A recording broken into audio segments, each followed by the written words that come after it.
घोडासारखा तुला जपला, लहानपणापासून लहानाचा मोठा केला आणि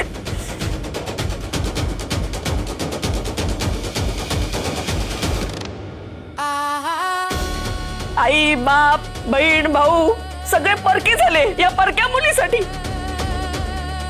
तू या घरात वाढलास, आमच्या बरोबर राहिलास, आता हे घर ही सगळी नाती कवडी मूल ठरली नाहीच्या पुढे।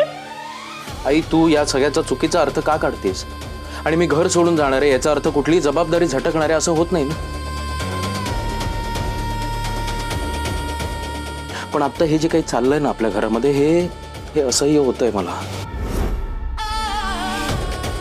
आई त्यांचा हात धरून त्यांना मी या घरामध्ये आणला, माझ्यावर विश्वास ठेवून त्या या घरामध्ये आल्यात।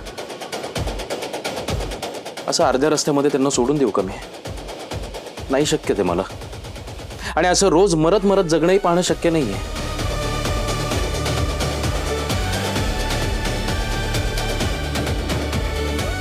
आता तुम्ही मला सांगा, तुम्ही अर्पिता मॅडमला या घरची सून मानणार आहात का नाही? आणि दुसरं म्हणजे इथून पुढे या घरामध्ये त्यांना परत कधीही त्रास होणार नाही याची गॅरंटी तुम्ही मला द्या।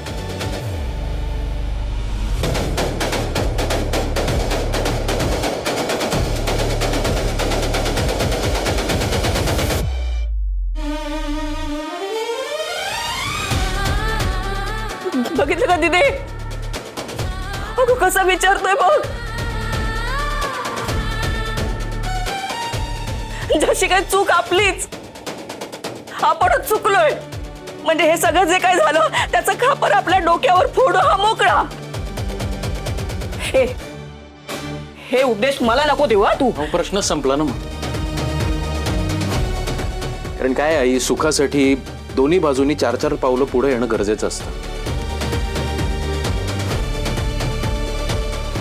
पण आता तरी मला असं दिसतंय की 4 पावलं मला इथून घरातून बाहेर जाण्यासाठीच उचलावी लागते।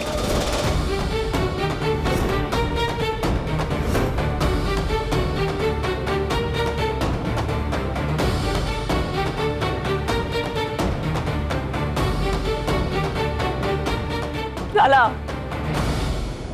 शेवटी बायकोचं शेपूट झाला।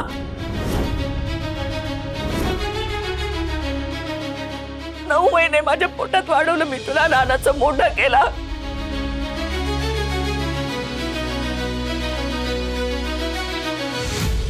या वयात आई बाबाचा आधार व्हायचं ते सोडून बायकोच्या मागे मागे